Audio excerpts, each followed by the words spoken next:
We're ready to be a Boston that doesn't push people out, but welcomes all who call our city home. We're ready to be a Boston where all can afford to stay and to thrive. And yes, Boston is ready to become a Green New Deal city.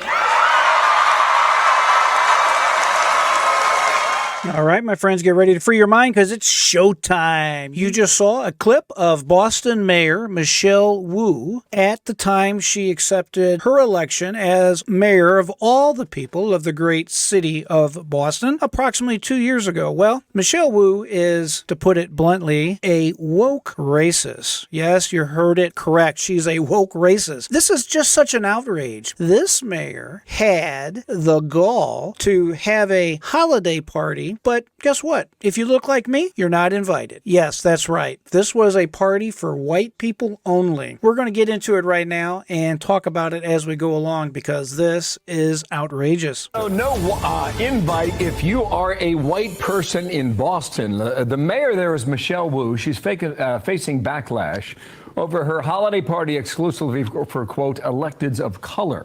So her office sent an email invitation to all city council members instead of just those of color. And then the mayor later had to defend that party invite last night. Watch. Given some of the strife that exists, though, in this council, are you concerned this lends itself at all to further divisiveness? No, I mean, again, this is a group that has been in place for many, many years. We want to be a city where everyone's identity is embraced and that there are spaces and communities that we can help support. Okay, all right, so we embraced Tarloff and Tyrus. I should say minutes later, someone from the office sent an email out. This is what it read. I want to apologize for my previous email regarding a holiday party for tomorrow. I did send that to everyone by accident. I apologize that my email may have offended or came across as so. Sorry for any confusion this may have caused. But basically, it still is like if you're white, you're not invited. And if this happened at any company in America, what would the HR department say then? The same thing that I'm saying right now. You need to resign. Like, this is the most disturbing thing. Is the apology is for getting caught. A quick side note, this guy here, his name is Tyrus. I like him a lot. He is a former pro wrestler, and some of his comments as a Fox News contributor are pretty well spot on. That's the biggest, that should be the big red flag. And then when questioned on it, it was like, we want to make sure there's a safe place for everybody, unless, of course, you're white, because you're not welcome at a Christmas party. Your constituents are not just people of color. They're white people that have voted you in. But when you do this, you don't look at the consequences. If I was a white nationalist right now, I'd be saying, I told you. See, this is what happens. They are after us. All the negative stuff that you see on the extreme sides of things, this is the same thing. The only difference is because it's white people and white people allow this BS to go down. If I was a white person as her staffer, I'd quit. I'm not working for someone like that. You know what? I think what he just said is so spot on. As a white person in America, we generally don't say nothing because we're told if we say something, we're racist. If you look like me and you call out that this type of nonsense, you are called a racist. I'm sure I'm going to get some comments. It is really, it's really astonishing that a mayor of a major U.S. city, of any U.S. city, would actually send out an email to all of the city council members and only invite the minority, the black individuals that are serving on the council. This should not happen in America. We should have a colorblind society, and until all of us, I don't care what your color is, step up and say enough, this kind of nonsense will continue. If that happened, if me and Jessica had a tall people only Christmas party, you think little Gutfeld would appreciate that? Would I be invited though? Yeah. Thank you. Yeah. What do you think of so this? big you get to come. I don't know. Tyrus, not in the spirit of the morning. I think it's Jessica, really not great. I mean, anything short is just a fantastic, fantastic boo-boo. Well, it's also, there are only 15 members on the council. This wasn't like we're about to be flooded by thousands of white people, right? There were 7 extra people that were going to be invited to this party. And you would think that you would also want to build camaraderie amongst your city council members in a town like Boston, which does have race issues. A lot of problems. A lot of historic ones and ones that still remain. It's interesting also coming, she is the first female mayor of Boston, first person of color to do this. And I'm thinking a lot about how we've seen this evolution in gender discrimination, right? There used to be all these clubs that were just for men. And then there was a club founded called The Wing, which was this very kind of hoity-toity ladies club here in the city, and they were sued for gender discrimination. Right. And in 2019, they had to change their policy. Yeah.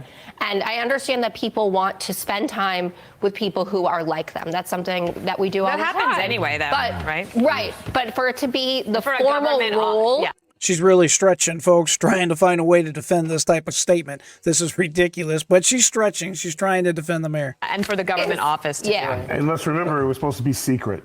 Right. Yeah. All right, let's cue up this other story. So it's just an absolute outrage, in my opinion. Let me know in the comments below how you see this. Folks, until we stop judging everybody and calling everybody a racist, and we stop dividing ourselves by race, we're going to have this continue in our society. I don't understand why in a year like this year that we still continue to divide people, put them in a box and divide them by race. I just definitely don't understand this. It's something that's beneath us. It's something that we should change and that we should all rise up and say, hey, I've had enough of this, and we should get a hold of the mayor's office. We should send emails, letters, and we should demand her apology or her resignation. It's just that simple. Chief Justice John Roberts, in a recent case, said the following. The Supreme Court was looking into a case. I believe it was involving affirmative action at the time. And he said, and I love these words, and I want to make sure you understand this and hear this. The way to stop discrimination on the basis of race is to stop discriminating on the basis of race. That sounds pretty simple, don't it? What a novel, fantastic idea. If you want to stop racism, stop discriminating on the basis of race. It's just that simple. There's no magic secret here. What do you think? Put in the comments below. This type of behavior, in my opinion, is appalling. Just to be clear, the New York Post is reporting that this mayor went ahead and sent out, she actually had a flunky of hers, an employee of hers basically, send out the email inviting everybody, including the white members, but it was titled essentially electeds of color. Then her appointee recontacted the white members of the city council and said, hey, it was a mistake. I apologize. I hope you understand. So she disinvited the people after inviting them because they were white. No other reason, just because they were white. And just to be further clear here, the mayor, Boston Mayor Michelle Wu, is still defending this Christmas party for people that are black only. Outrageous. Can you believe that? In a year like 2023, we have to deal with this type of stuff. Really, really ridiculous. But hopefully we can change it eventually. I'm hoping that people see just how crazy and insensitive this is. At any rate, let me know what you think. I appreciate you joining me. It sincerely humbles me that you take time to stop by and listen to what I have to say. At any rate, keep that mind free. Never give up. Until next time, my friends, I am J.R. Dukes.